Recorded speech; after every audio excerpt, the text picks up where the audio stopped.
and welcome to First Things First. I'm Jen Wolf. That is Chris Carter, who is in the NFL Hall of Fame. I'll tell you why we're talking about that in a little bit. This is Nick Wright. What is up, guys? Nick Wright, you got a big night ahead of you tonight. Got a big day. Hopping on a plane after the show, go to Cleveland for Game 4. Yeah, you are. I've already booked the flight, if necessary, refundable to Game 6 because Chris said he'll buy the tickets if the Cavs get there. So let's hope we have a good weekend of basketball starting today. Yes, I look forward to it. Look forward to it. Beautiful Friday. Yeah. You guys look great. Jenna, amazing dress. Thank you. Your hair, Freddie. Thank you. Nick, we got to live with the rest of that. Jenna and I will. If the audience doesn't know, when Cece says Freddie is what Jenna nicknames her hair. So it's Jenna and That's her not hair, true. Freddie. No, Jenna wakes up like that. This is how I wake up, guys. just like the two of you. Hilarious. I get to the meeting before you. I know that's not true. Oh, I'm sorry. That is low before that was way below the belt. Spicy Friday. It is spicy Friday. They're telling me in my ear we got to go.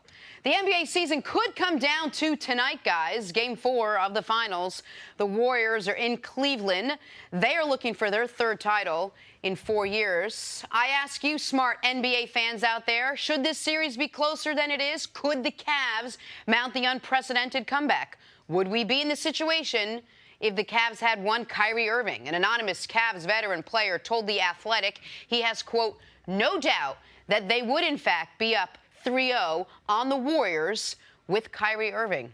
CC, I'll start with you. Did the Kyrie trade cost the Cavs the title? I'm not going to just, think just if Kyrie was there. Right now, Kyrie is recovering from a knee surgery that he had mentioned that he was going to disclose that to the Cavs if they didn't trade him. He was going to have surgery and have to sit out. I'm not a person that likes to live in that make-believe world of, if this guy was here. And especially, you got to give a lot of credit to the Golden State Warriors. So if you do that, if you said Kyrie is there, if you could create that scenario in your brain, you're also just taking something away from Golden State because we're just assuming that Golden State, if they had another player, that Golden State didn't have another level that they could play at. Now, would the teams be more evenly matched? Yes. Is Kevin Love going to play the way he played in the last game, or is he going to play like the other games when Kyrie and LeBron were there? Because when he was the third guy, he was not really good in the series with Golden State. So the numbers won't support that. I don't know what the numbers are, but I don't think the numbers will support that. And the reality of, I know LeBron doesn't think this way. You're talking about an anonymous Cavs player? It's not LeBron. I know it's not LeBron because you can't have the type of success that he's had overcoming the things he's been able to overcome and try to live in the past. So yeah. I know LeBron's not sitting around saying that if Kyrie made a decision and he wanted to be traded, they traded him. So I know LeBron at that point moved on. But would it be a better matchup? Of course it would. They got no one can do nothing with Kyrie late in the games. And we've seen all these games within the last 10 minutes of the game, Nick, they were within 10 points. Which is, by the way, that was not the case last year when Kyrie was there.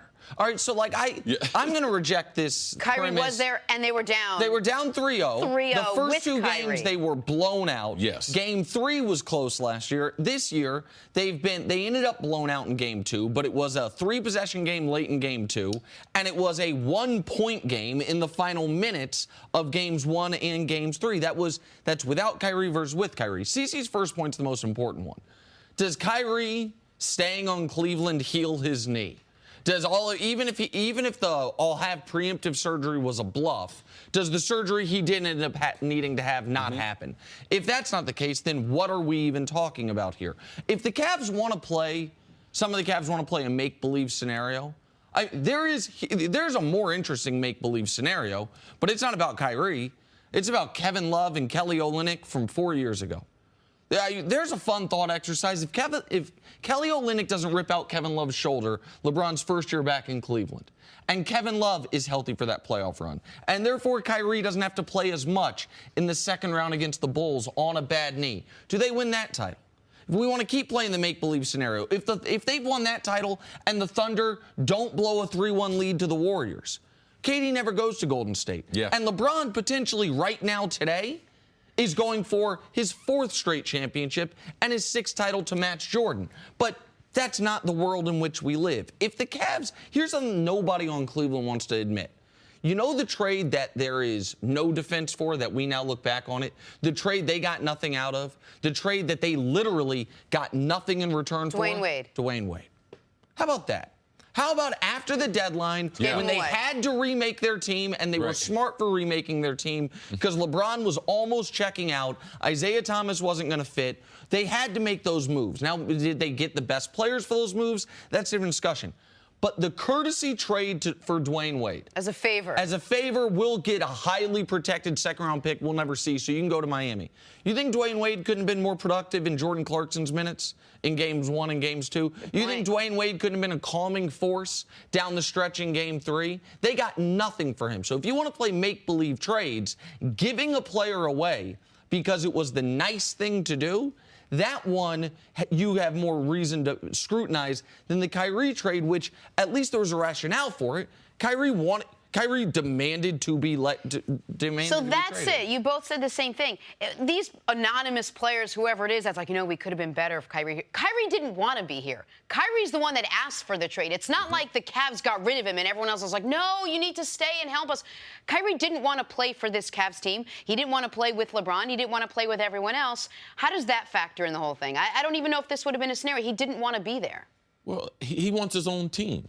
Like people, so it, for one, the anonymous Cav, all right, it can only be 4 players, all right? Either Who JR. are the 4 players? All right, JR, Tristan, Kevin Love, and or LeBron. It's got to be, it's because they describe him as veteran Cavs, been on the 4 guys that have been there for all 4 finals. Yeah, so when a player is not happy, and the thing Nick pointed out as far as Kyrie's knee, happy or unhappy if he can't play, if he's not 100% going against Steph and Clay, LeBron still needs help. Kyrie is a phenomenal player. And we'll go through a lot of these scenarios after the season when we don't have a lot of topics and everything to talk about. But the Cavs, without support, have been in all 3 of these games. So you're saying if they had another superstar, would they be up? Yes, but if the superstar don't want to be there, the superstar now is all out with a long-term injury, his 4th knee surgery. So that's a lot of hypotheticals to be able to get to be able to be ahead 3-0 on one of the greatest collection of basketball players that we've seen. Because not only is this player saying they'd be up 3-0, but it's who they're up against. So that right there is it's just hard for me to put all those things to get my brain to think, wow, if they had Kyrie, what would happen? You don't have to add another player to make the argument this series should be 2-1 Golden State. Like, period, you don't have to add another player to say this series could be 2-1 Cleveland. In order to get to 3-0, you've got to do a lot of mental gymnastics. They could have won Game 1. They had Game 1. I would argue that Game 1, the Cavs should have won. Game 3, Golden State should have won. And Game 2, clearly Golden State should have won. So, yes. I think the way it should be, I know it should is a tough word, but the way it could have been easily is 2-1 Golden State right now. I want to make this part clear on the Kyrie thing. I didn't believe then, I don't believe now, that they had to trade Kyrie Irving. I think that you can say, I can't remember the last time an NBA player actually held out. The last time an NBA player under contract said, I'm just not showing up. Eric Bledsoe tweeted his way out of Phoenix, but they sent him home. He didn't refuse to show up. Guys under contract with multiple years left on a contract don't not show up if you hold the fort. And I know later in the show we're going to talk about Brian Colangelo and the GM situation.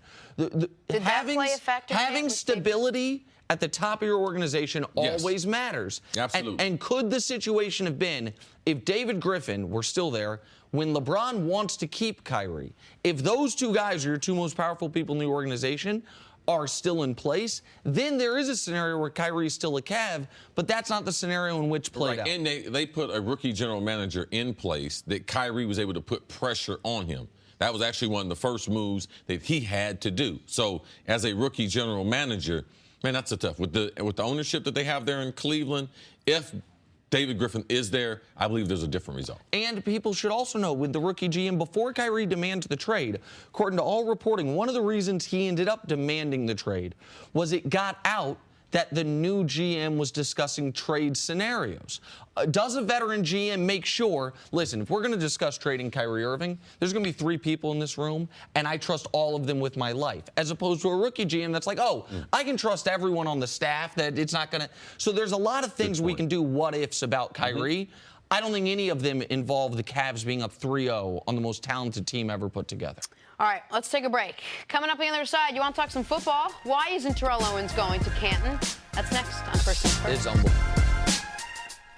5, Devontae Smith-Pelly dives, sneaks it right past Marc-Andre Fleury for the goal. The Capitals winning a Stanley Cup for the first time in their 44-year history. Man, D.C.'s been a bit of a tortured sports town basically since Joe Gibbs left. And so, good for them. Good for the Caps. And good for Las Vegas. Look how far they got. I don't really care about them. Really? They're an expansion team. Like, their fans have had no suffering. They've had no pain. I don't know about that. All right, let's move on to Terrell Owens. The NFL Hall of Fame made him wait 3 years to join their exclusive club. And as a thank you, he's not showing up. T.O. Terrell Owens publicly declined his invitation to attend the August Hall of Fame enshrinement ceremony for reasons unknown. He said he wishes to celebrate one of the most memorable days of his life elsewhere. Cece, what was your reaction to this as a member of the Hall of Fame? I was disappointed because I know that, through this process, you go through a lot of different emotions. And I can say I felt a lot like T.O. when I wasn't let in. Let alone the first year, but the first several years. But realizing there's a process to everything in life. And life is not perfect. But since I've been in, and I remember when I got selected, I remember the call. I remember how special it was. And it wasn't like, man, good news is never late. So all those 5 years that I waited, when they called me, like all those things and all those bad memories that I had, like they were immediately washed away. And then I was invited to being on the greatest team ever assembled. And the thing that's funny about sports is it has a lot to do with your overall attitude, because you can't control how much ability God gives you. You can't control your height. You can't control some of those things. But in life, this is what I have learned. You can control what kind of teammate you're going to be.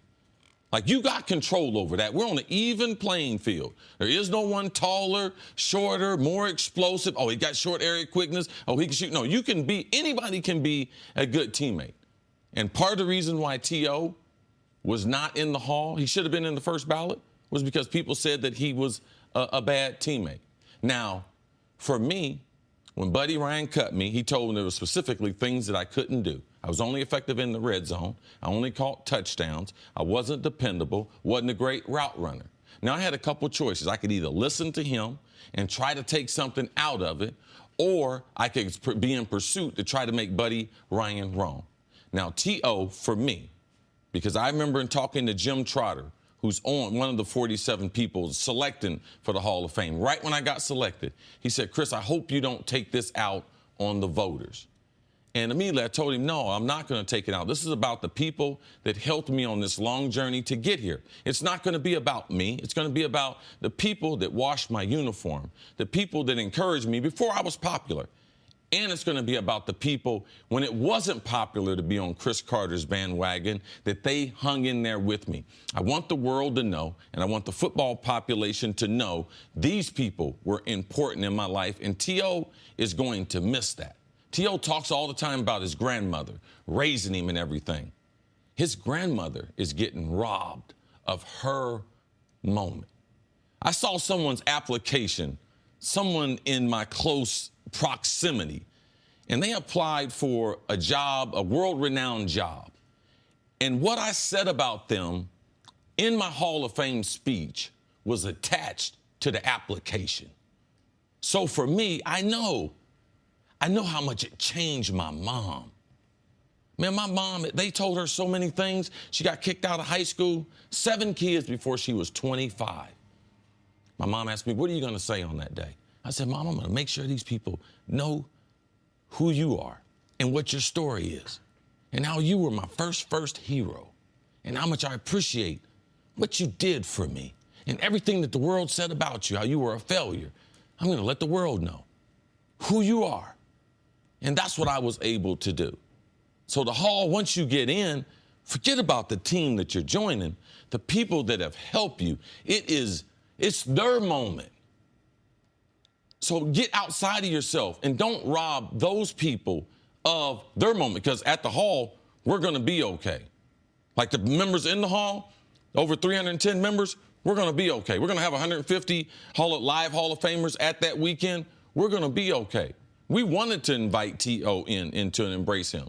But in his decision, man, he's denied a lot of people who were significant in his life memories that they won't be able to get back. There will be no more enshrinement, because next year it'll be about next year's class.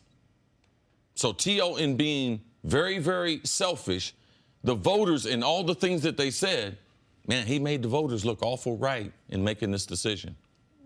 One thing you've said to me in the past is, man, you can't be a jerk forever.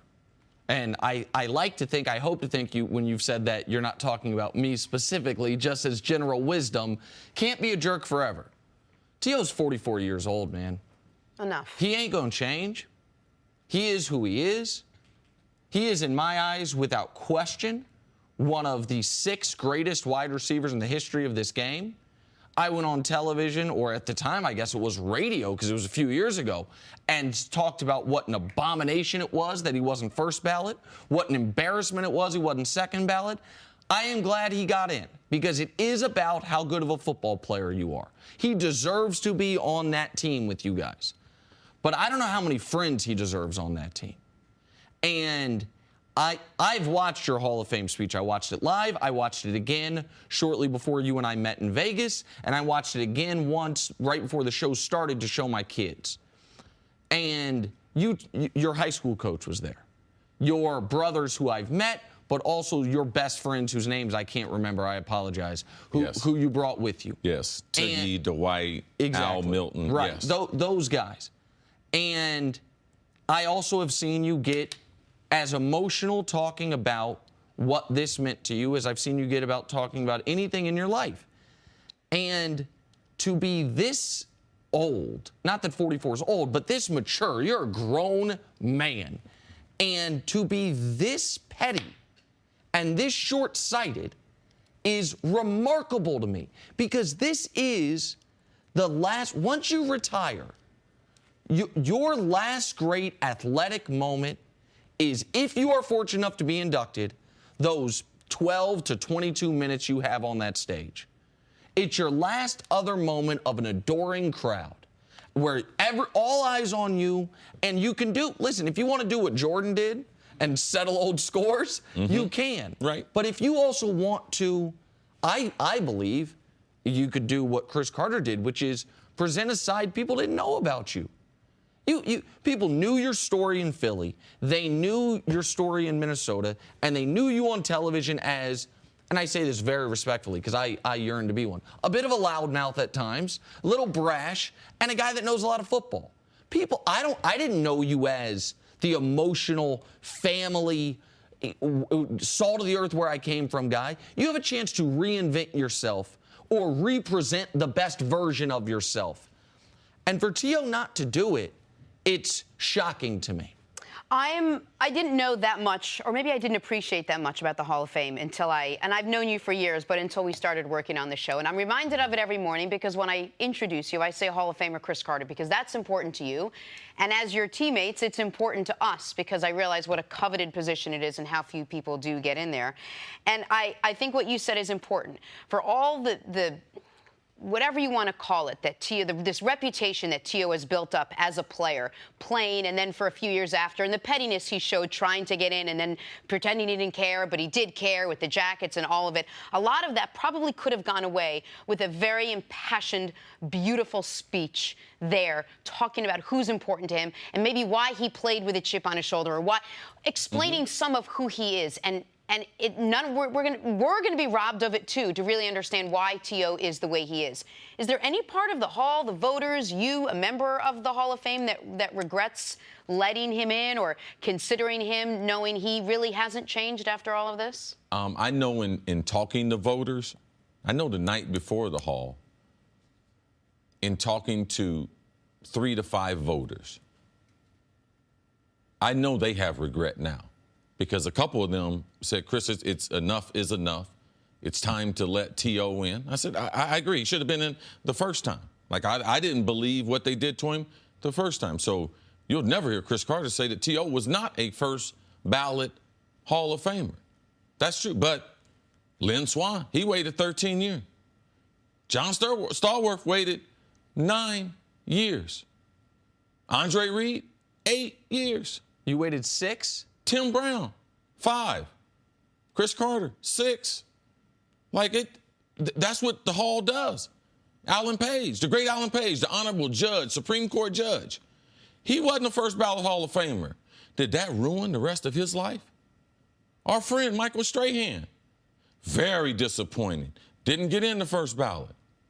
Did that hurt him going on in life? I mean, Lynn Swann's the athletic director for USC. Like, we have so many Hall of Famers that have used the Hall as a springboard to go on to do so many other great things. Right. That T.O. is definitely going to miss out on. So I'm going to say I know that there's regret because there's Sterling Sharp.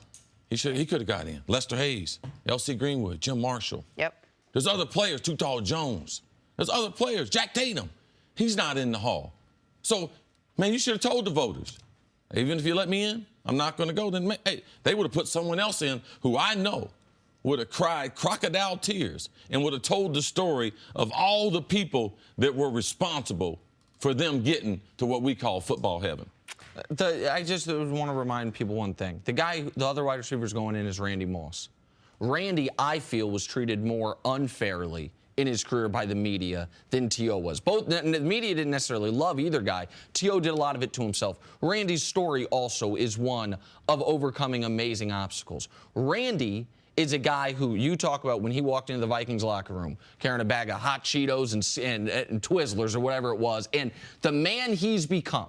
Yes. Randy Moss has reinvented himself over the last 20 years. And he's going to be a great Hall of Famer.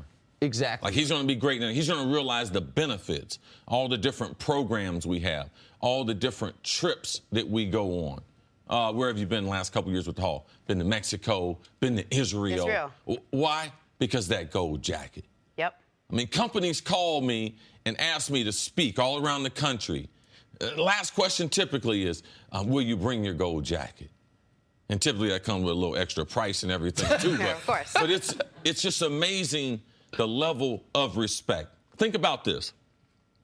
22,000 men have played in the National Football League. This is our 99th season. Only 310 have a jacket or a bust. Only 310 families in the world, 310 mamas say, that's my boy who's one of the best football players that ever played this game. That's how exclusive the club is. And, man, we welcome. Even those who don't want to be in the Hall, we still welcome. And we're so, as a Hall of Famer and as a group, I know I could speak for everyone, man, proud of what the Hall stands for. Thanks for sharing that, CC. We're going to take a break. Much more First Things First right after this. Him too. And that guy also. Time to stop from Stories to Start Your Morning. Brought to you by Ace, the helpful place. Ben Roethlisberger missed some of the Steelers' OTAs last week. The reason why? Oh, this is rich. Big Ben said, if Coach asks me to be here every day, I'd be here every day. But he hasn't asked me to do that. Nick, what was your reaction to these comments? Mike Tomlin not allowed to ask him. It's a CBA violation. The hell has Ben talking about? My reaction is exactly that. The hell are you talking about, man? If your coach got to ask you to do it, then it ain't in your heart of heart to be great to do it. Denny Green didn't ask me to stay after practice, catch all those balls. Catch that with one hand, man. I need you to catch them behind your back. Catch your other hand. Oh, practice your releases. No, you're supposed to do that on your own. Coach don't have to ask you, Ben. Stop. Yeah. But not surprised. No one at this table is. Moving on to Game 4 tonight, Cavs looking to avoid being the first team swept in the finals since 2007. Nobody wants that on their resume. LeBron's already got it. His Cavs were swept by the Spurs that year. All right, CC, what do you think happens tonight? I think Cleveland's going to squeak it out. It's going to be a tough win and everything, especially mentally, because when you're down 3-0, it's easy to have mental fatigue and to give up, realizing, man, this might be one of the greatest basketball teams ever. Yeah, the hope that we can't win the series, but it's about trying to win quarters now, not games. They need to win the first quarter, get to halftime, that onslaught in the third quarter. It's about trying to win quarters now. No, Cavs get it done tonight. I mean, I think the Cavs get it done tonight. Last year in Game 3, or in Game 4, pardon me, they obviously avoided the sweep, but they did that behind 86 first-half points and 24 three-pointers. They're not going to be able to duplicate that. What we do know, though, the single most reliable thing in sports is LeBron James in elimination games, putting up monster lines. He'll be great. I do think the Cavs will win at a game I'll be attending. All right, moving on to the 76ers. Lesson to all you kids out there, stay in school and don't use multiple Twitter burner accounts when you run an NBA team. Brian Colangelo resigned after his wife admitted using the burner accounts he had been linked to. However, a report found that Colangelo was revealed as the source of the sensitive information tweeted out. He continues to dispute the allegations. Head coach Brett Brown will run team operations until the Sixers find a replacement. You certainly can't diminish the stability and professionalism that a GM can provide. But when you say, why did somebody go play someplace, you would think it was because I'm playing next to Ben Simmons, Joel Embiid, and Markelle Fultz. And I hope they respect the style of play that we play. I hope they research me and my coaching staff. As it relates especially to free agency, I think we're going to be just fine. I think we're going to go into the marketplace proud. We're going to go into the marketplace having a real story to tell. And I think that this is going to be an incredibly attractive place of destination for many free agents.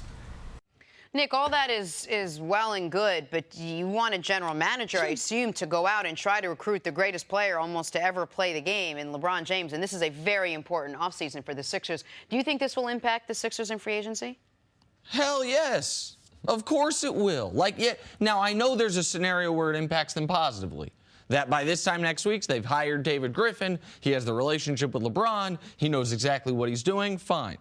But there's also a scenario where a team that took 9 days to figure out we can't keep Colangelo doesn't quickly hire the GM, or that David Griffin doesn't want that job, whatever it is. And then you're in a situation not so dissimilar to what the Cavs had last year, which is uncertainty at the top, inexperience at the top, and an issue with, it's not just can we sign LeBron. You want to be real creative this summer, Philly? You want to try to sign Paul George and then execute a sign and trade for LeBron? Why don't you try to bring them both in? Why don't you try to see every available option? Because here's what I know. The Rockets are going after LeBron. They got the best GM in all of sports in Daryl Morey. The Celtics are potentially going after LeBron. They got a really good GM in your guy, Danny Ainge. The Lakers are going after LeBron. They got Magic Johnson, who even if you doubt some of his CBA acumen, you cannot doubt his recruiting ability, charisma, and the lure of that.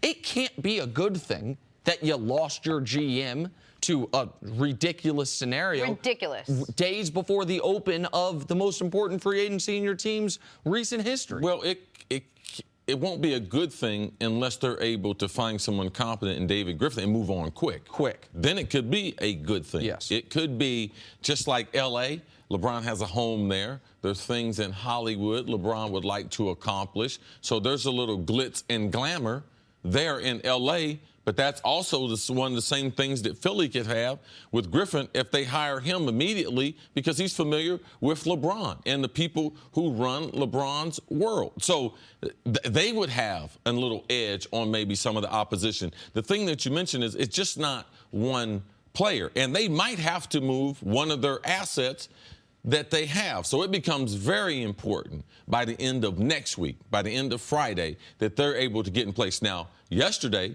when we went off the show, we didn't know. All the intel was telling us that, he wasn't going to be fired. I didn't believe that. And if I was a player, I believe they were going to be in a worse situation if they didn't get the intel to release him. So they've done that. I think that the coach and the organization and their facilities have a great deal of respect around the league. So I think that will get them beyond. Because if you're a free agent and we don't have the Twitter scandal, if we don't have the tweeting, we don't have that, you're not going to Philly because the general manager. Of course. You're going there because all the other things. So if they're able to get this done quickly, I don't believe it will help them move or hurt them moving forward. But it's also how, while you're not picking somewhere because of a general manager can, in a free agency meeting, present to you the reasons you should go there. Like, I know that in Miami, with Pat Riley, who, by the way, they will pursue LeBron this offseason,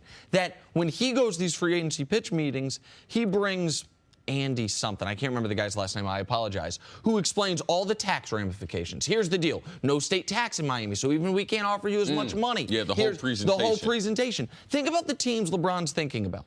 Reportedly, the whole list. San Antonio, they got Pop and R.C. Buford. Miami's got Pat Riley. I went over who the Lakers, the Rockets, the Celtics have. Toronto got brought up recently. Masai Ujiri is excellent. Like, you could be walking into a gunfight with a knife if you don't have an actual stable GM. And this could be the move or moves that solidify the process, which leads to a championship. We know they need a player or two. That general manager becomes very important, especially when you look at the big gun hunting with the general managers at those other places. Cheesesteaks. The Sixers have cheesesteaks. Yeah, that's a good point, Jenna. It's true. And Pat's the Liberty or Geno's. I don't do either of them. I do Smith. Oh, you're such a State hipster. Street. Oh, they must have a tofu version. Nope, but it's... Oh, you disgust me. The Cavs are facing elimination tonight in Game 4 against the Warriors. LeBron James was recently asked what makes the Warriors so successful. And in answering the question, he shed some light on what makes a great basketball player so successful. It's not ball skills or shooting ability or success from outside. It's something that makes my partner Nick Wright very happy. It's a high basketball IQ. Here's more from LeBron James. So now everyone's trying to figure that out. How do you put together a group of talent, but also a group of minds as well, to be able to compete with Golden State, to be able to compete for a championship?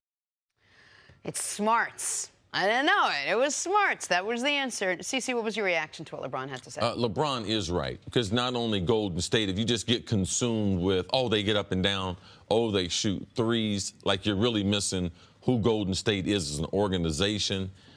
They have done things in a smart way as far as the facilities, the type of environment at the facility, the type of music they're going to play at the facility, type of food, how they're going to travel, the lack of pressure or intensity that they put or responsibility that they put on the players. It is a very player-friendly organization, which leads to Steve Kerr, which also leads to that locker room. And that's one of the reasons that Kevin Durant said that he wanted to go there. So, yes, but they do have some smart basketball players. Well, I mean, not only are they good, but by the way, they're smart. But look at all. What is a smart basketball? This is what it means. Look at all the great runs in basketball.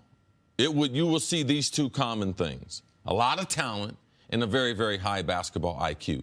That means they think things through. They realize it's not only on the physical skills. They can implement a game plan, and they can make adjustments throughout the game to be not so just locked into only doing one thing. If you look at the great Lakers teams, they always talk about, man, they were Showtime, but also they were remarkable in the half-court offense as far as setting Kareem up, Worthy, Magic Johnson, basketball players that think a play or two ahead of the frame, basketball players that understand what they're trying to do to you offensively and defensively. That's what LeBron is talking about. That's what Golden State has. It's not just talent. They got a lot of smart. Look at Clay, high basketball IQ. Steph Curry, now he's amazing, dribbling everything, very high basketball IQ, gets a little careless with the basketball, but still has a tremendous basketball IQ. And those aren't their two smartest players. Yes. Draymond and Iggy are their two smartest players as basketball smarts, without question. This team, when they won the title pre-KD, Draymond, listen, I criticize Draymond for his antics all the time. The guy is a brilliant basketball player. Iggy might be one of the 10 smartest basketball players in the league as far as reading situations before they occur, anticipating results, knowing what other teams are trying to do, knowing what other players like to do, and being able to read and react accordingly. I thought this was very interesting hearing LeBron say this. I had dinner around a month ago with someone very, very close to LeBron, and we were just talking basketball in general. And the person that was brought up was Gerald Green. And it was brought up in this regard. He said, listen, he goes, you realize Gerald can jump higher than LeBron and is a better three-point shooter than LeBron. And Gerald was unemployed 3 months ago. Why? The guy never learned the game. The guy, he was a great story this year. I'm not trying to throw him under the bus out of nowhere, but his basketball IQ, I'll use another guy, my pal, JR. Wow. JR, when he got to the league, people forget this, was a high flyer. Slam dunk contest type of guy. Knockdown shooter. Why is he bounced around? Why was the pinnacle of his career 6th man of the year? Because the guy don't play smart. Like, LeBron understands, and he references it a lot. He talks about his gifts from God, the physical gifts.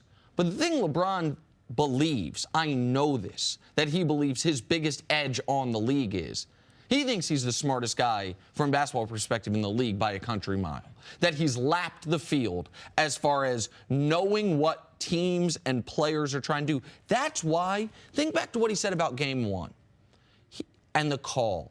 What made him so upset about the Kevin Durant play? He said, I read that play as well as any play in my entire career. That's not a physical thing. That's a mental thing. And so you can't, Van Gundy says it all the time, man, dumb will get you beat.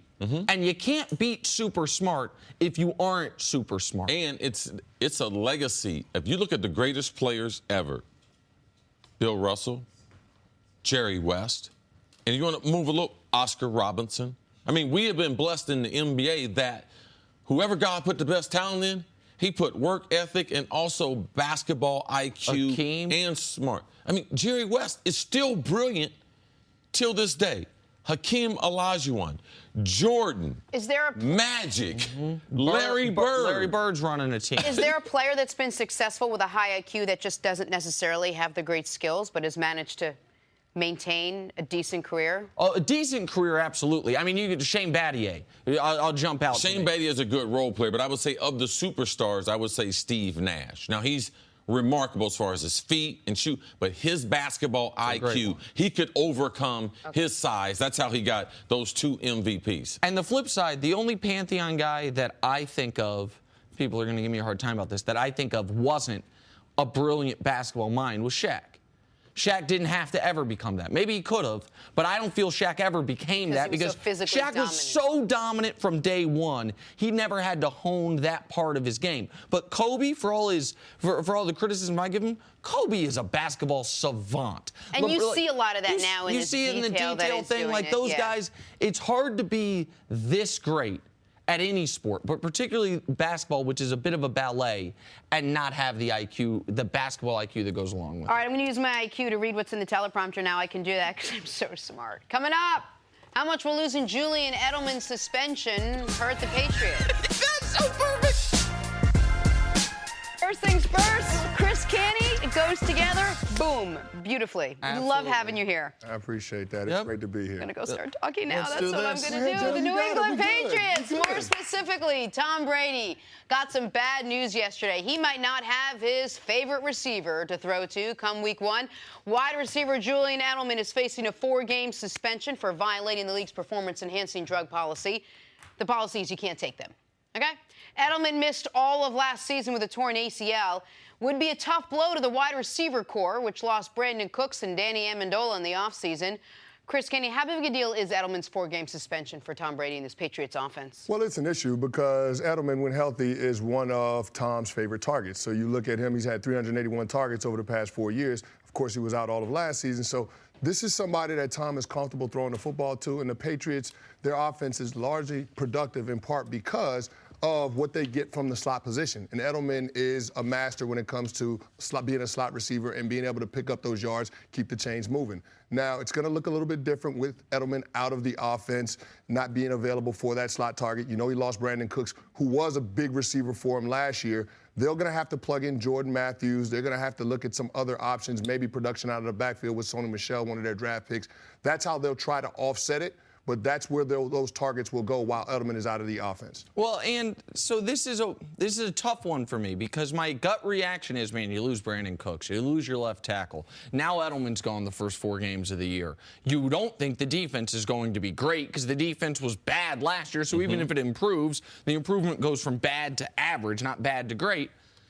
But then I'm like, man, I saw the Patriots not have Tom Brady for 4 games and go 3-1. I saw them not have Edelman for all of last year and be fine. So I'm conflicted on this. The logical side of my brain says you can't lose your best weapon on offense that isn't your quarterback or your tight end and just be fine, especially when it's a team that already lost its best weapon on offense that wasn't its quarterback or tight end in Cooks. And the history part of my brain says, man, they're always fine. Like, at least in the short term, that Bill Belichick, he might not be able to fix a wound, but he can cauterize that thing short term as well as any coach I've ever seen, and then they'll have him come week 5. So I'm conflicted on this, see? Yes, I'm not conflicted. They will replace the productivity that was there last year. Oh, he wasn't there. They actually went to the Super Bowl without him. So 2 players, Rob Gronkowski and Sony Michel. Sony Michel, the rookie running back from the University of Georgia. Those 2 will be utilized more in those first 4 weeks. New England, like no team, man, they're the next guy up. And they have 3 months basically to adjust before. It's not like, he gets hurt, he messed up a shoulder the last preseason game, then they have to adjust after training camp. They have the rest of the mini camp, the OTAs, the summer, and all of training camp to be able to get ready. The thing that I'm more worried about is Edelman's reputation. Because for me, he's a person that's self-made. Quarterback, came from Kent State. He's got a remarkable story. Now, how do I get in the PED program, man, when I'm supposed to be some workout warrior? And then, by the way, not only that, but he's doing some work with Tom Brady's guy. That's the more interesting part of this. I'm not as concerned about the productivity. I'm concerned about the reputation of a guy who had earned a great deal of respect for me. Man, I ran into him last year in L.A., and I told him I really got a lot of respect for his game. He said, well, Chris, I like you as an announcer now, but I used to not like you. I was like, well, why that? He said, yeah, when early in my career, you were hard on me. I said, well, you weren't no good. I mean, that wasn't my fault. So now he's become one of the prominent wide receivers. And in the back of my mind, as someone who analyzes wide receivers and football players, I'm wondering how much of that was assisted along the way by this PED, or was this a mistake? That's something that I'm trying to figure out, Chris. And that's a fair question, CC. Now, when it comes to a player like Edelman coming off of the situation with the ACL injury, I'm willing to give him the benefit of the doubt in this situation. I don't want to try to cast aspersions on his entire career. I can understand a player's mentality when they're trying to get past an injury and trying to recover and be available let's just for say his this. team. What if this was Tom Brady? Would we think different? If this was Rob Gronkowski, would we think different? We'd be like, oh, I knew. So why do we change so much? Because he's undersized wide receiver? Because there were other Patriots that this happened to. I think people are more generous when a guy's trying to get back from an injury. Yes. Well, they're more empathetic? Yeah, I am. I know this. Because you can understand it, though. You can understand. If you were going to do it, why you would. We have hundreds of knee injuries every year where guys come back. Correct. The technology, there are no excuses for using PEDs. I think that the other interesting connection here is the connection to Tom Brady's trainer, Alex Guerrero, who's in the locker room all the time, who's had some used to be until Bill Belichick said he couldn't be anymore, who's had conflict with Bill Belichick, it's been on record Belichick doesn't want Guerrero anywhere near his players. Now all of a sudden this comes out. He came out with a statement separating himself. Wasted no time. He threw Edelman under the bus almost. If people didn't see it, this was to me, shocking in the timing and the strength of the statement from Alex Guerrero. By the time I had seen, I was napping when this suspension came down. By the time I woke up, not only did I see the suspension, I saw Guerrero's statement, which said, listen, some guys work with multiple trainers. Julian must be one of them guys, because we don't do that around here. And then went so far as to say, we take this approach, holistic approach. Now, we give this to our It should be known this is a guy in Alex Guerrero that the Federal Trade Commission he's gotten on the wrong side of because he was trying to sell you some juice that might prevent, if not cure, cancer. Yeah, people have described him as a snake oil salesman. And that's kind of fairly so. If you at least at his past practices, talking about certain water helping your brain deal with concussions, like some really what I would consider slimy stuff. And he comes out and says, this isn't how we do things. Whether it is how they do things or not how they do the things, I think Bill Belichick sees this news and says, man, I told you so. Yeah. Like I think Belichick almost would take the trade. You don't get Edelman for 4 games, but you now have impenetrable evidence that you were right, that they were wrong, that there's a reason that you wanted Gronk not to go there. There's a reason you kicked him out of the facility because, look, got a guy suspended, even if Guerrero had nothing to do with it. And there's also that thing with Tom Brady. Man, don't try to tell me how to run this team. Now, you can run your body however you want to, but I'm going to do what's best for the organization because if they had not severed that relationship, man, we'd be talking about a whole nother set of things. If he was on staff for the Patriots today, oh my goodness, we would be accusing them, take back all their trophies. Like we would be coming up with all different types of scenarios and bad stories out of New England. No, you're right. But to your point, Nick, it's validation for Bill Belichick, the decision that he made. He's now justified in his position. And you want to keep away from a situation in the building where the players are conflicted. They don't know who to turn to. You want to make sure, as the head of the organization, that the players are trusting the people that you employ to take care of their health. Because it's a what have you done for me lately, and you can't do anything for Bill Belichick unless you're available to be on the field. Chris Canty, stick around. We'll see you later on in the show. Coming up, did the Cavs blow a chance to win the finals? That's next on First Things First. Welcome back to First Things First. I don't know if that made the air, but that would have been an interesting little gift. Ladies are taking over the show. Herself to a volleyball tournament she wasn't invited to. That was nice. Every day, baby, every day. NBA analyst and my future volleyball coach teammate, Sarah Kustok, joins the show. I'm in. Don't listen to Good this. to see you, Sarah. Don't listen to us. Love it, Sarah. All right, Sarah, in an effort to simplify things for fans, the NBA gods gave us the exact same everything as last year. Same teams, Warriors and Cavs, same scenario, Warriors up 3-0. Same stars, LeBron and KD and Steph, but will it end the same way? LeBron will need a lights-out performance. If the Cavs lose tonight, it'll be LeBron's 4th finals loss in 5 years. We've had an opportunity to win 2 of these games in this 3-game series so far, and we haven't come up with it. Obviously, from a talent perspective, if you look at Golden State, from their top 5 best players to our top 5 players, you would say that they're stacked better than us. I mean, let's just speak truth. The room for error versus a team like this is slim to none. And I think I said last night, it's like playing the Patriots, it's like playing San Antonio.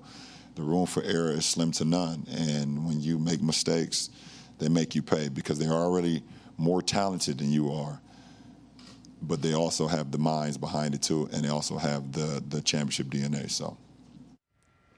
Said it well. Do you agree, Sarah, with LeBron that the Cavs have had the opportunity to win in this finals? I first want to say I loved this quote by LeBron, everything that he said. But the most interesting thing to me was that he said the margin of error, how it's slim to none.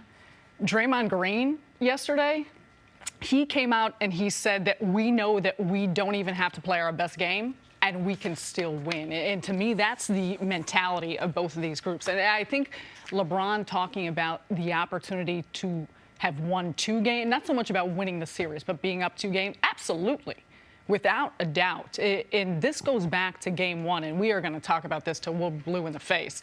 But that changed the entire complexion of the series. And to me, one of the biggest things about this Cavaliers team, and LeBron talked about 1 through 5, but it's just their mental engagement. And when we see their mental engagement, when we see their effort, how do they play some of those 50-50 balls, the hustle plays?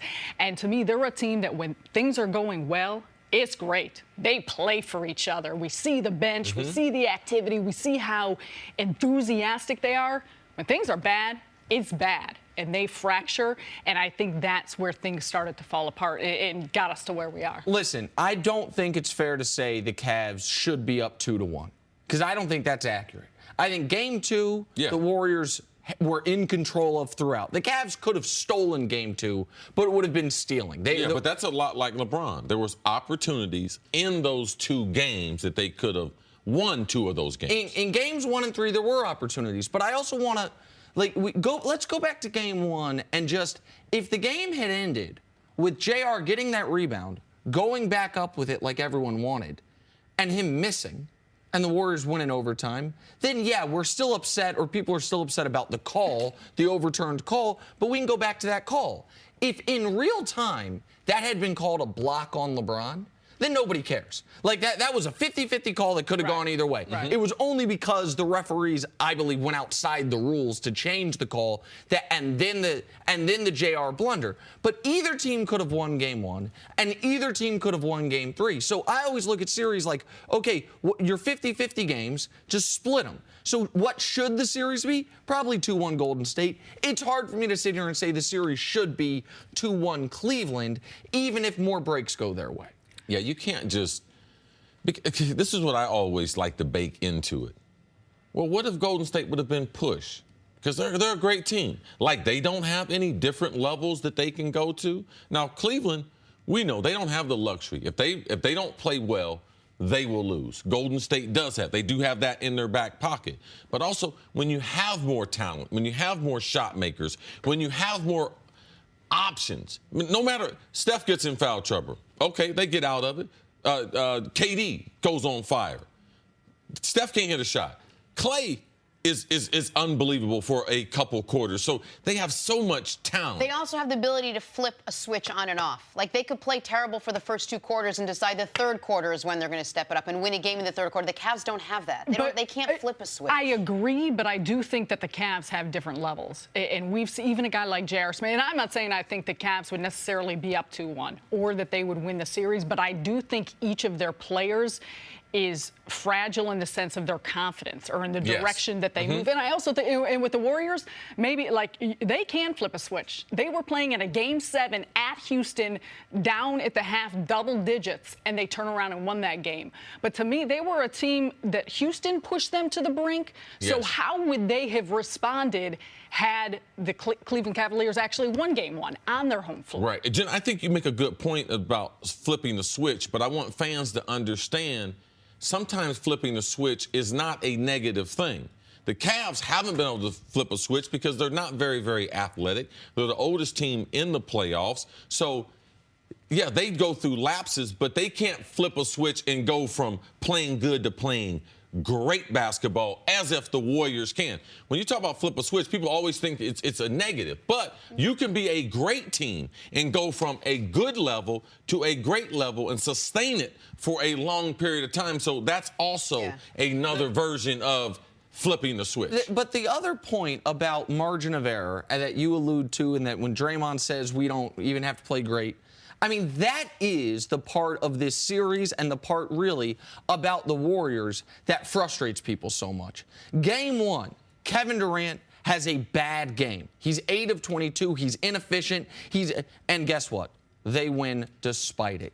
Game 2, pardon me, Steph Curry is 6 of 18 from the field through 3 quarters. How much did that hurt him? They were up 10 through 3 quarters. Game 3, Steph starts 1 of 14, only makes 3 shots the whole game, and they win anyways. Compare that to Kevin Love is having the best NBA Finals he's ever had. LeBron is having statistically the best NBA Finals he's ever had. LeBron is averaging 38, 9, and 11. And they haven't won yet. Kevin Love's averaging 21 and 10, and they haven't won yet. Rodney Hood comes off the bench, gives them 15 points, and they haven't won yet. And we're calling it spectacular, and great for him. I was so excited for Rodney Hood, but we are calling that an excellent game, and he had 15 He had 15, points. and so, that's the margin. The margin is LeBron is a 1 big game away from averaging a 40-point triple-double for the finals.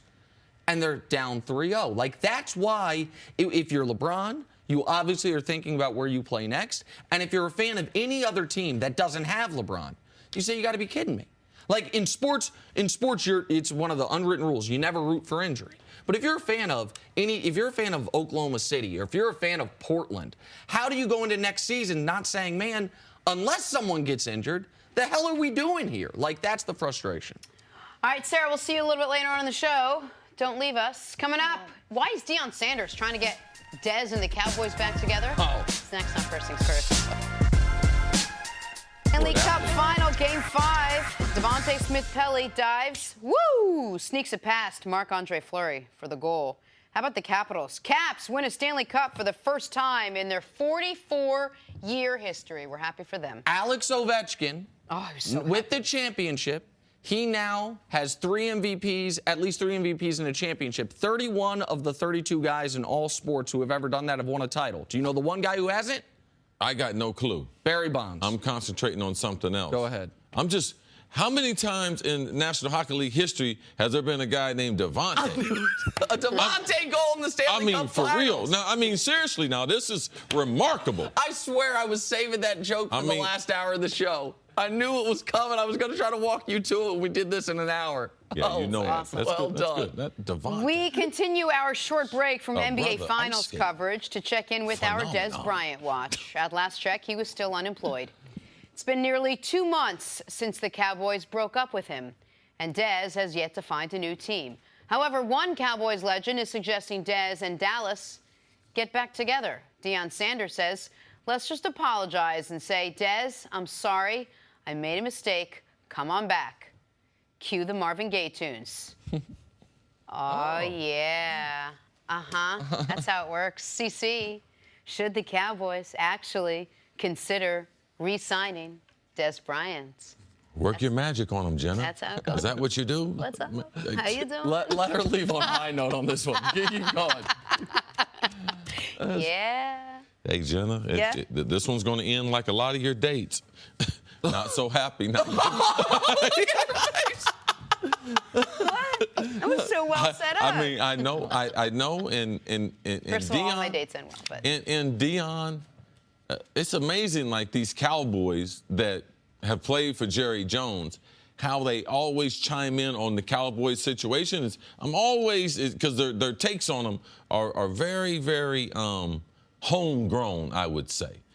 Now, Jerry Jones, first, he's not going to apologize to Des Bryant. All right, so that was Deion's first request. Now, do the Cowboys need a wide receiver? Yeah, they do need a wide receiver. Now, the point Deion made I thought was significant was Jerry didn't realize he was going to be losing Jason Witten after he cut Des Bryant. If he had done that, he might have made a different decision. That part right there might be true, but I don't see Jerry Jones going back. They took the salary cap hit.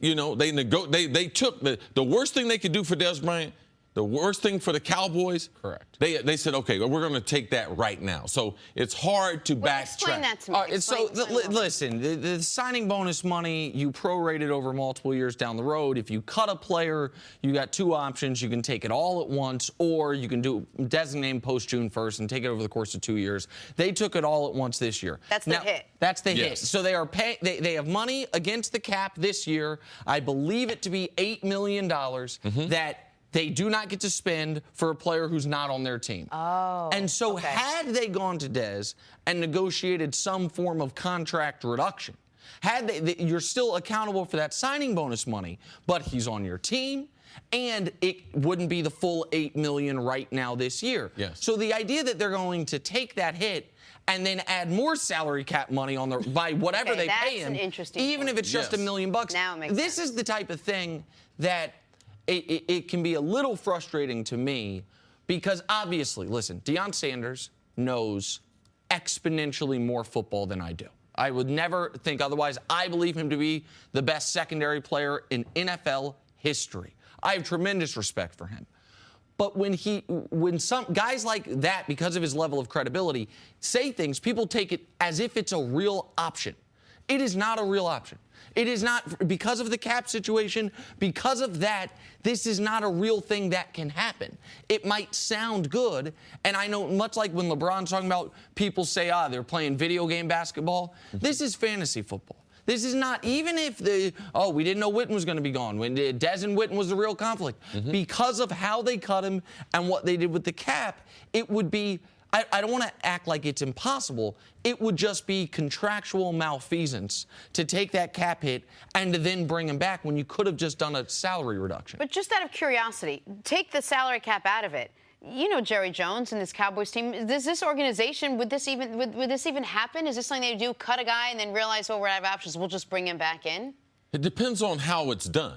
Des felt as if he was disrespected in how they did it because he didn't even get a chance to negotiate. Jerry has done things, and Jerry has hung on the players. Jerry is he's a very player-friendly owner. Okay. But it's how you separate from each other. In their separation, Des was disgruntled. Now, if Jerry and Des had left in a different way, Jerry would come back to him and be like, hey, Des, we got a spot, and I think that you can fill that spot.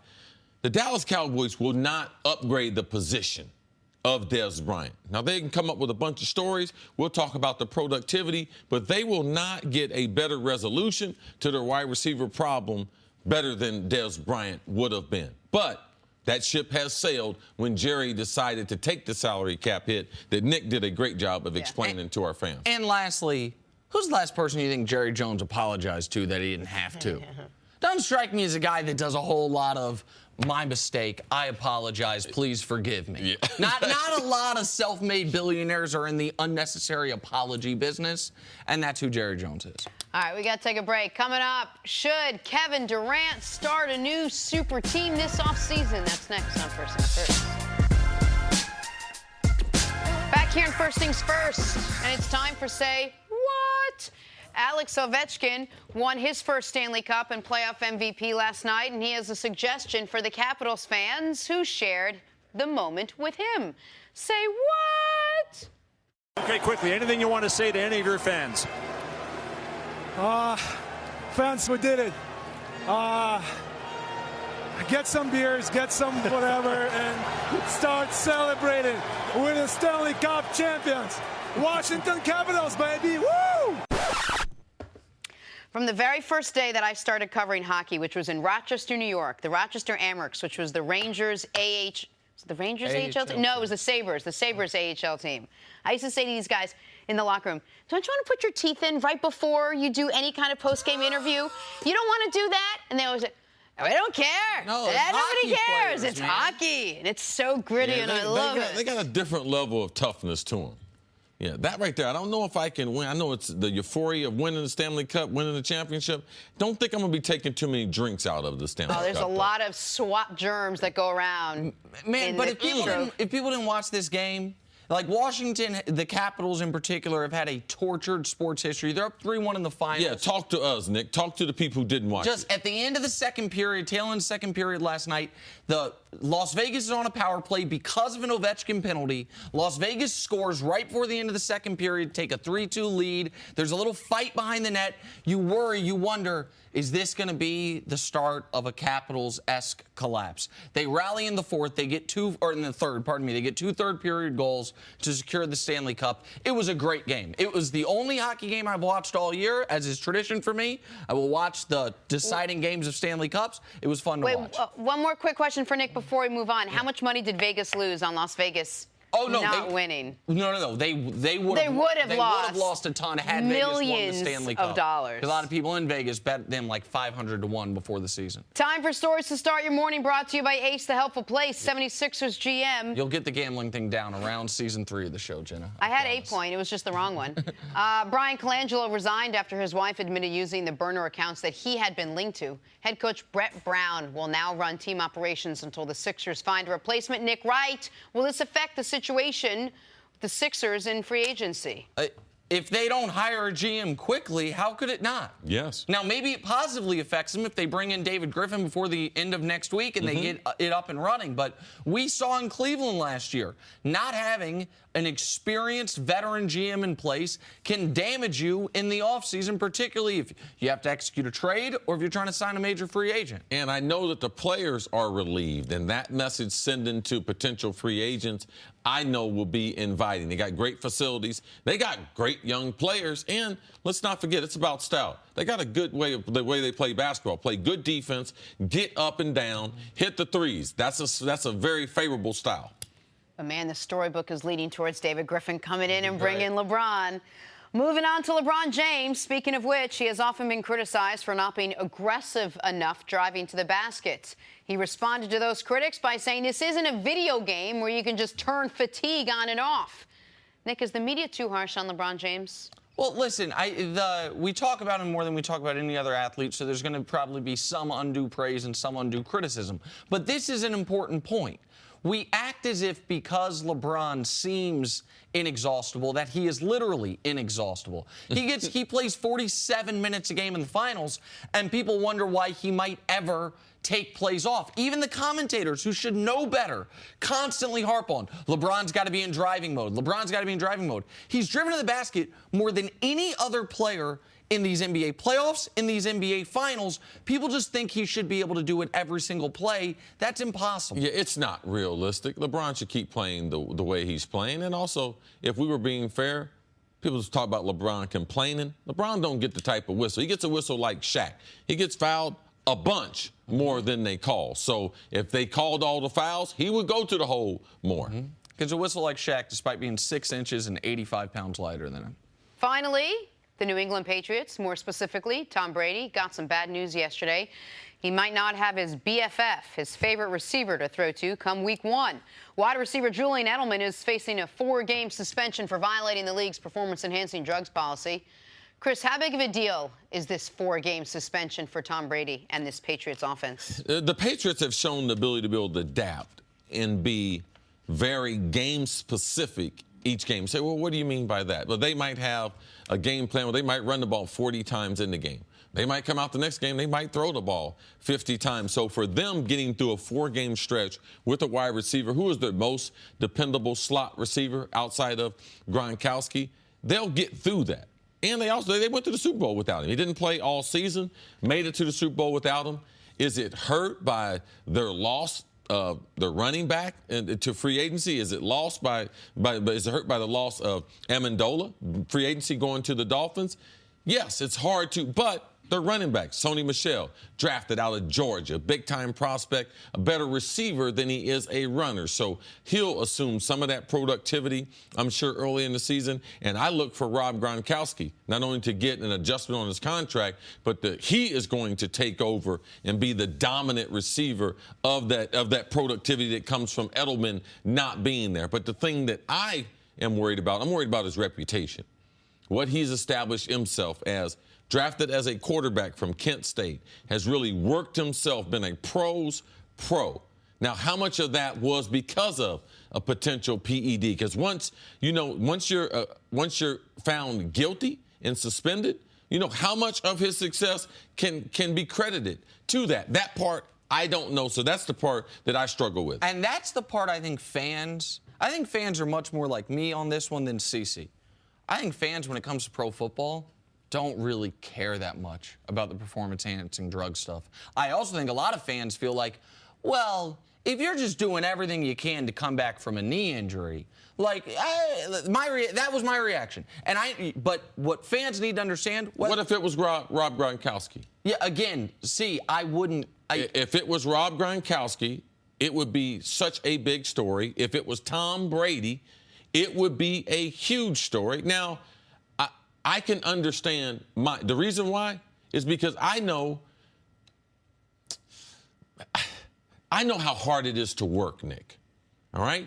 So from my perspective, I will never give up when getting up early in the morning and staying late to work. I will never, no injury. We got thousands of ACL injuries. This coming back from injury, it's just an excuse. It is a cop-out to hard work and being dedicated. The point I wanted the audience to understand is how you feel, because Julian Edelman's contemporaries are a bunch of yous, not a bunch of me's.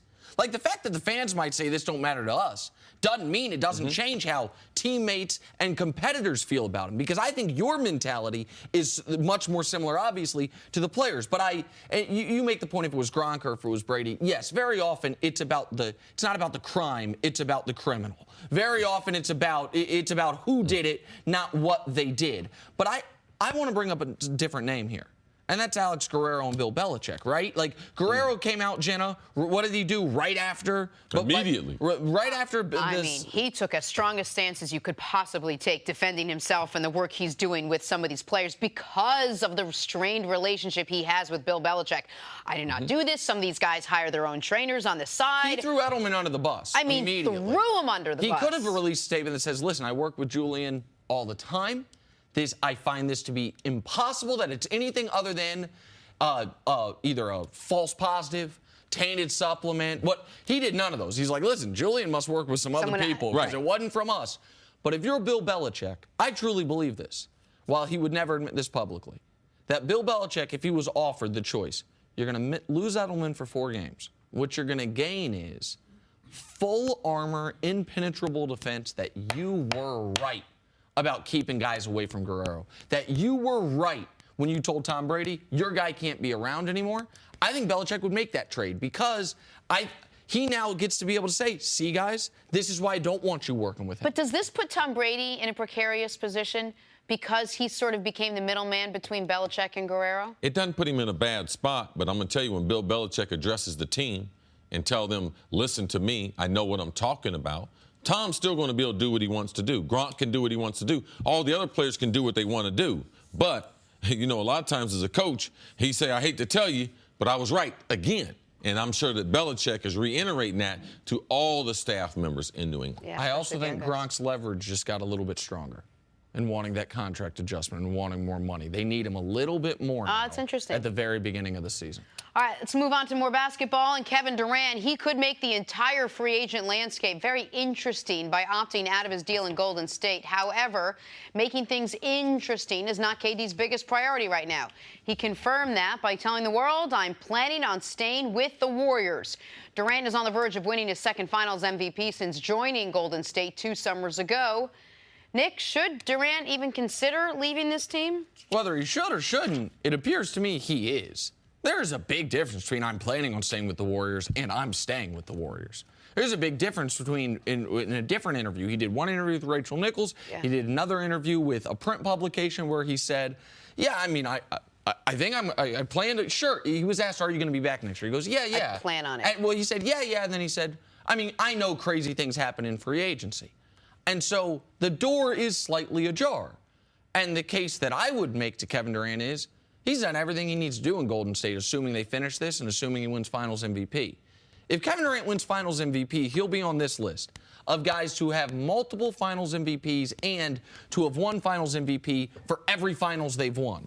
Akeem, LeBron, Willis Reed, Jordan. That's the full list right now. Wow. Kevin Durant would be on that list. And we already talk about him in such a great light. The only way he, in my opinion, could elevate the conversation around him is the same way LeBron elevated the conversation around him. Doing it somewhere where you didn't team with somebody and where you theoretically were not only the leading force, but you were the sole force. Now, that's not entirely true with what happened with LeBron. He did have Kyrie. You're allowed to have good teammates. But it's different if they've never won without you. It's different if you are the championship pedigree going there. So I wouldn't be surprised if Kevin Durant is at least considering what more do I have to do in Golden State. I hope not. And the reason why is because I don't believe it's his personality. I believe if he leaves Golden State, the only reason why is because he's listening to people who have an opinion like that. Why do that? He seems to be very, very happy. Look at the look on his face when he makes that dagger 3. So now we want him to go somewhere else to be able to prove a point to what? For what? Like, what does it accomplish? He seems very, very happy. He says he just wants to play basketball and play video games. Well, why move? Why open yourself up from a personality standpoint to 10, 11 new team members that you don't know? Compared to the relationship that obviously and the respect you have with Draymond and Clay and Steph. And I disagree with you as far as his reputation. What if they win 4 in a row?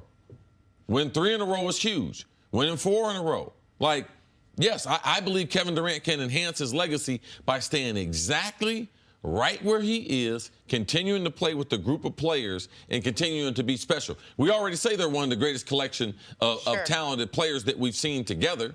Now let's see how many rings that they can win in this run that they're on. Would you say it's easier for Kevin Durant to stay at Golden State? Of course. Of course it's easier. The game's easier for him. There's no situation where he's better positioned to win. No one would criticize him more for staying than they already have criticized him for going there. It's just, it is, and this is me being selfish. I will admit this. And Kevin Durant obviously should not make his decision based on what anyone else wants other than him. I just don't know exactly what Kevin Durant wants. When I say it's me being selfish, is I'd love to see if Kevin Durant can do this without Steph. If he can do this without the infrastructure Golden State has built, if he can be the guy that teaches John Wall how to go win a championship, if he can be the guy, we know he can be the best player in a finals. We didn't judge the other superstars on that. We didn't judge Magic on that. We didn't judge Kareem on that. Like, what kind of, did we judge Shaq on that? Kareem came to Los Angeles. We might have judged Kobe a little bit on that, but did we really judge them on the same measure we're judging Kevin Durant? No, absolutely not. Hold on. I don't think that's historically fair. Kareem won a championship on his own in Milwaukee and then went to Los Angeles. Shaq was the best player immediately on a team that got to the finals in Orlando and then was the best player on a championship team. But as far as judging them against the other greats, we know Wilt Chamberlain, Bill Russell, like all these guys, every man has his own story. And you can't live your career to try to please some people by going somewhere where you might not win. Oh, I agree you can't. Kevin Durant has gotten better at basketball in 2 years with Golden State. Agreed. So what else are we talking about?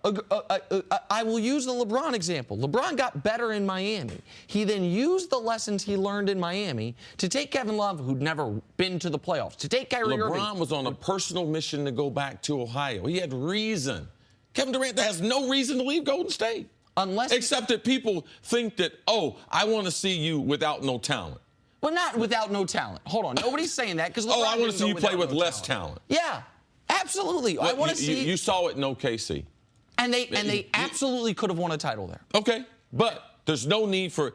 I just think it's idiotic to leave Golden State compared to how good he's gotten in basketball the last 2 years.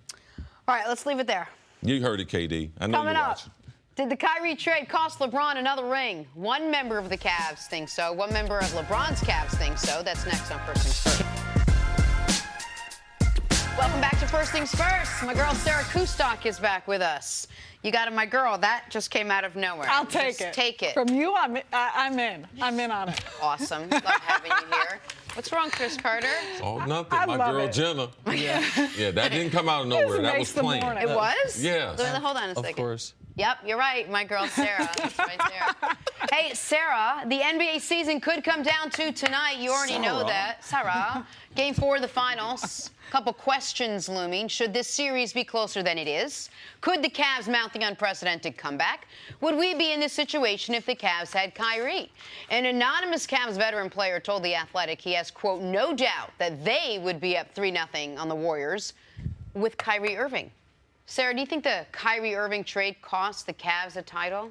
There's a lot of questions in there. I don't know where 15 to begin. questions, just that last one. Did the trade cost the Cavs a title? I would say potentially. The finals would be entirely different. Would I still bet on the Warriors? Absolutely. Do I think the Cavs would be up 3-0? No, to the anonymous Cavs player. Who do we think we know who the anonymous player is? Yeah, we do. Kyrie changes everything. And I think you look at the production that he brings, and obviously, it speaks for itself what he would be. But I think there's different factors. Kyrie, heading into the year, and when he talked about the trade, said he would get surgery. There's a lot of moving parts when it comes to this that I think we need to consider. But if he were playing in the finals with this Cavs team, with LeBron, I think not only do you get out of Kyrie what you're not getting from anyone else, think about LeBron. He has had to do everything on every possession for the entirety of this postseason. And we brought up Rodney Hood and how he allowed LeBron to play off the ball and different players to create and to play. To me, it just changes everything. Yeah. So do I think it cost them the finals? I think it cost them a real legit shot and opportunity at what this finals can be that I don't think we'll get to see. Yeah, I don't like creating these type of scenarios because it's very, very hard. Right. It's very, very hard to imagine all the moving pieces, but I think it's easy for me to imagine this. Forget about Kyrie with the Cavs. He didn't want to be there. Don't know where his knee was. But if you're going to say he was healthy, I'm going to make him healthy on the team that he was on. If Kyrie was on the Celtics, where would the Celtics be with the Warriors? Because I know the Celtics beat the Cavaliers. All right? That part I know. If he was on the Cavs, do I know that they would be up 3-0? No, anonymous teammate. No, I don't know that. But I do know in this scenario, the team that he is on, if Kyrie was healthy, they would be in the finals. And then you could ask me a hypothetical question then, Jenna. Wow, what would the score be if the Celtics were, because the Celtics with their coaching staff, all right? Brad Stevens, he calls a timeout if JR happens to get that rebound right there. Kyrie is the best at shooting buzzer beaters in the last closing minutes. So, man, maybe they get that win to pull off the upset. Now they got home court. Boston's not going to lose game number 3 at home. They're up 2-1. So if you're going to put this on me, I'm going to put a scenario where Kyrie is on Boston and Boston is up 2-1 compared to 3-0. Listen, what also should be noted is the Cavs had Kyrie last year in the finals. And after 3 games, they were, let me check, they were down 3. Down 3. And they weren't as close. Like, game 3 was close last year, but games 1 and 2, the Cavs got the break speed off them in Golden State last year. This series, if there's such a thing as one 3-0 being closer than another 3-0, it's this year versus last year. But this is, you want to know how the Cavs could be up 3-0 in the finals? If Kevin Durant never signs with Golden State. That's the difference is not Kyrie. The difference is Durant and his decision, which is why. And LeBron said the difference is Kevin Durant. It's Kevin Durant. And it's why. So the last year, said it again this year. Using the count the rings when we are evaluating players without using it without context is an absurdity. I'm going to tell a story people might not know about one of the greatest players ever. There's a player in the league from years 3, 4, 5, 6, those 4 years combined. His averages were 35, 6, and 6. He won a couple MVPs.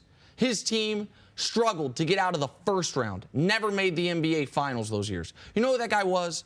Michael Jeffrey Jordan. You know why? Because they were going up against a Celtics dynasty. They were going up the bad boy Pistons. You know why they finally broke through? One, because Jordan got any better. You can argue that was the best 4 years Jordan ever had. 35, 6, and 6 on 52%. Efficiently. You know why they got through? Celtics got old. Pistons got old. They were there and ready. So when we just do without context say, oh, well, this guy's rings and this guy, LeBron's about to lose 4 straight finals. Well, yeah, Kyrie leaving mattered. But Kevin Durant going there is what really mattered. And so there's the Kyrie part of it. And the dude has knee surgery. Like, it threatened to have knee surgery we thought he didn't need to have. Turns out he did need to have it. If we want to go back and do a what if with Kyrie, the what if I'd like to do is, what if he never hurts his knee in 2015? They could have won that overtime against the Warriors. They could be up 3. There's so many what ifs. What if the Thunder don't blow a 3-1 lead to Golden State? Are the Cavs going for a 4-peat? If Kyrie doesn't hurt his knee and the Thunder don't blow a 3-1 lead to Golden State, like, there's a lot of what-ifs, but that's not the world we live in. We said this earlier, too. It's not necessarily that it wasn't the case that they had a chance to have. Kyrie didn't want to be there. And, yes, a different general manager maybe could have kept him. Kyrie didn't want to play with LeBron. He didn't want to play with the Cavs team, and that has to be factored in this, too. It's not, well, we would have been better without him, but we lost him. You lost him because he didn't want to be there, and your general manager wants and to you got to there. factor that in. And we talk about teamwork and what teams work well, and you can't, I don't think, overstate what chemistry does for a group. So I think that's important. And you also brought up, Jenna, we were talking about earlier with Golden State Warriors and the focus. Do they have another level? Do they have another level to play at? What engages them? Like, it's different, too, if Kyrie's on the team. What type of Warriors team do we see? Do we see them with a greater sense of urgency? I mean, it's all hypothetical, but I think those are all factors to consider, so it's tough to even say. Right. But it made me laugh. Yes. And it's that they would be up 3-0. And also you have to try to put in the scenario, if you're going to do this, how do all these guys react to the cloud of LeBron James leaving? Now, Tristan Thompson, man, he used to be a warrior. Man, consecutive game streak, play with energy, it affected him. He's just now getting his game back from not being in shape and being injured. Kevin Love is the only one that admitted that looming out there, it's affected him. JR has the worst season as a pro. I know he is affected by the big brother leaving him. So how would Kyrie be affected with LeBron getting ready to leave? Because Kyrie would be now inheriting this team. With this the team, would he want to be there? So we don't know that. And I think it would have a negative effect on Kyrie not knowing what Bron was going to do. And at least in the Kyrie trade, even though the pieces weren't great, they ended up flipping the pieces, they got stuff back for him. If we want to do a what-if with a trade, I'm going to bring one up that at the time no one cared about. It was done as a courtesy. Trading Dwayne Wade for a second-round pick you're never going to get back. Kyle Korver is shooting 10% in the NBA Finals. 10%. Jordan Clarkson went 9 games between assists. Your guy. And while he was playing, had the 3rd worst field goal percentage of any player in playoff history. You don't think in games where 1 and 3 have been this close, you don't think D. Wade, who they gave to Miami, we're not going to have minutes for you, bro. As a we're just doing it to be nice. We're doing it I'm going to do you a you. solid. We're going to do you a solid. We're going to trade you for a second-round pick that will never convey. You don't think D. Wade could have been useful for them? That's a trade they didn't have to make. So that, to me, is a more interesting what if. Yep. Sarah, thank you so much for joining us. Thanks for having me. Great job as So always. much fun having you. A little volleyball soon. Oh, a lot of volleyball very With my soon. girl. Let me just We'll correct get you in There's on it. beach volleyball down in your neighborhood. Really? Do I have to get dressed up for that? Like the Well, no, you don't have to. Press down. Should I wear Coming this? up, will Des Bryant and the Cowboys Get in there. rekindle the Do your romance? thing. Next on Do your First Things thing. First. It's right back. Back here with Chris Canty, we're going viral. Lance Stevenson was up to his old tricks yesterday at the Pacers-Colts charity softball game. Watch the face. We saw what happens with Clay Matthews. Watch as he pulls off the old hidden ball trick. Oh. Chris Canty, is this fair or foul at a charity game? Come on. It's Lance Stevenson, so I don't put anything past him. Don't we have to come to expect that from Lance Stevenson? He's going to go right up to that line, and then sometimes he's even willing to cross it, even in charity softball game. It's softball. You can't lead off. You got to be on the bag. Yeah. Was he leading off? Really? I am Yeah, you unaware get of that. softball. You can't knew get no that. lead in softball. Can't lead in softball. No, it's supposed to be on the bag. Because the ball was in the air, you wasn't can aware. steal all the bases. Well, You can leave Adjust. You can leave on contact. I didn't know that. There are a few simple little rules as far as How sports is the hell concerned. you know about softball? Because just like you got a high IQ for reading books and all kind of numbers Wow. and whatever else you use it for. Oh, yo, book reading. Yeah, because you don't use it on the show. Oh. I use my IQ for sports. All right? That's the kind of stuff Lance is getting ready to blow in his ear. What No, is it's just happening? blowing in his ear. That's what He he did That's does. what that Lance to LeBron Stevenson in the does. playoffs Yeah, a few yeah. years ago. That's what he Blew in does. LeBron's ear. Moving on to continuing coverage That was of supposed to be your highlight. It's softball. That's why I said you're right. You can't lead, but I got masked by the fact that he didn't know that. Our continuing coverage of the Des Bryant watch. It's been nearly 2 months now, Chris Canty, since the Cowboys broke up with Des, and Des is still single. Besides the 3-year offer from the Ravens that he turned down, he has yet to receive any bites, no dates. However, one Cowboys legend is suggesting Des and Dallas get back together. Deion Sanders said, let's just apologize and say, Des, I'm sorry. I made a mistake. Come on back. Cue the Marvin Gaye tunes.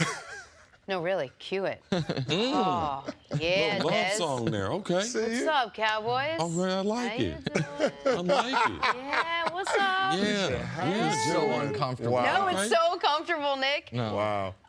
What do you think, guys? Should the Cowboys actually consider re-signing Des Bryant? It's so smooth. Man, Jenna, this is just like dating. I hope you understand this. If you're not with the girl you're supposed to be with, she must be with someone else.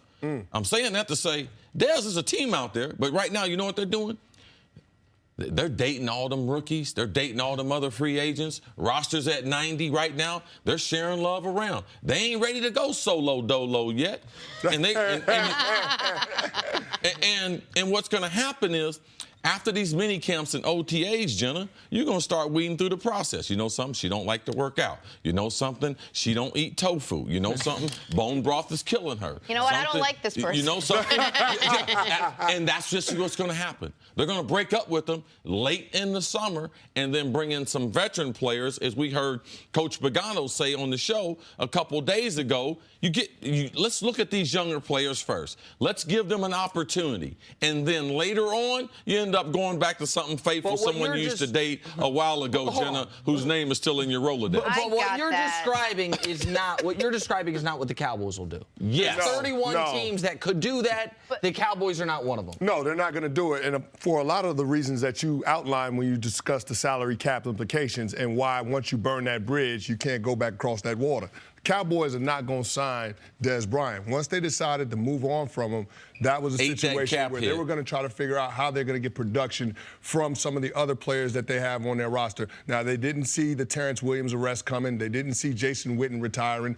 But they're still not going to look at Dez Bryant as a viable option just because from a cap they got $8 million against the cap already allocated to Dez Bryant in dead money. They're not going, if they wanted to keep him, they could have reduced his salary, not eaten the full $8 million cap hit, and had him on the team. They have moved on from him, even if Deion doesn't know it. No, they absolutely have moved on from him, and the fact that they weren't willing to discuss a restructuring lets me know that it's more than just about what's going on the field in the way of productivity.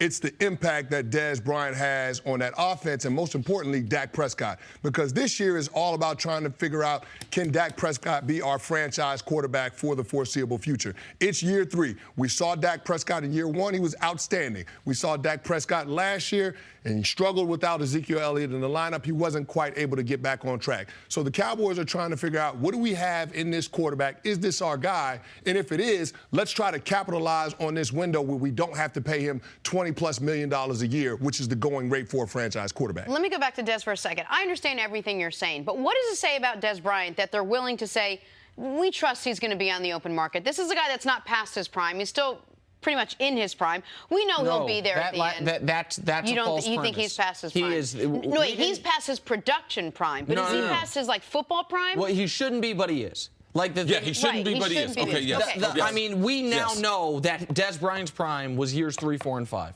We didn't know that based on his production, not based on where he should be. Right, but when you're 3 years removed, it's not about shoulds, it's about realities. And so, like, year 6, you could say, oh, okay, what happened was he was injured. Year 7, what you could say is what happened was it was a rookie quarterback. Year 8, there's no more excuses. Year 8, he is who he is now. So the reason why people, and I got this one wrong. I said Dez should play hardball with Dallas. I said if the Cowboys cut Dez, guess who the best free agent wide receiver becomes? Dez Bryant. I was wrong about all of it. People wanted Jordy Nelson. People wanted Michael Crabtree. There were guys in the similar part of their career who don't have as many Pro Bowls on their resume as Dez does that people say, oh, they're better football players right now. It's not just about the locker room stuff. They're better football players right now than Dez Bryant. It's not the locker room stuff, but there's 2 things that we're just really missing that I think are just as important as the salary cap. Number 1 is development of that quarterback. They have decided that the development of Dak Prescott was better without Dez being there on the sideline than it was to have him on the sideline. They made that. They made that decision. He cannot grow in his 3rd year having a receiver like Dez saying stuff, being in his ear, being the dominant voice that he hears. And the other thing that they won't talk about is there's several people in that organization, because when you cut a player like this, man, there are guys what the coaches tell us, man, we jump on the table. Chris Canty, man, I wanted you so bad. People didn't want to give you the type of respect or the contract. I jumped on the table. There's some people jumped on the table for Dez Bryant that they didn't want to coach him. Now, is that Jason Garrett? Is that the wide receiver coach? Because there were people that convinced Jerry Jones, we do not want him in the building. At any number. Because Jerry said, man, I had to be talked out of this one. Only coaches can talk an owner like Jerry out of a situation that he had there with Dez Bryant. Chris, is that it? That's the reason why they're going to wait and see, go through all their rookies, go through all their new guys, go through all their, like, fringe receivers before they say, I'm sure Dez will be there at the end. We don't need to jump dive. Is it everything that CC laid out? Well, I don't think they're looking at Dez Bryant as an option at any point. The other teams. Well, other teams waiting. Well, other teams are waiting because they can. There's no urgency right now. Yes. I mean, they want to figure out what they have in these younger players, give them an opportunity to develop. Everybody knows what Dez Bryant is. That's a known commodity. We don't have to rush out and sign Dez Bryant. Unless you think someone else might. I'm saying there's nobody. Jenna, There's no market. There's no reason. No, every other team is looking at it the same way. There's no reason for us to go out and get Dez Bryant right now. Now, there'll be more urgency created as we get closer to the season. Players get hurt. It always happens. Dez Bryant will be one of the first names on that list in terms of options for teams. But when you start looking at the player and everything that comes along with them, the key word here that described Dez, mercurial, because you don't know what's going to set Dez off. It's going to have to take a very specific locker room to be able to absorb that type of personality. And I'm going to use a term from your favorite sport, baseball, replacement level. Like Dez's production is slightly above replacement level. His non-football stuff is slightly below replacement level, which means Dez Bryant, to teams across the league right now, if we have him targeted to bring him in around the middle of August and someone else gets him, we'll be okay. We can replace that with somebody else. That's why there's not the urgency.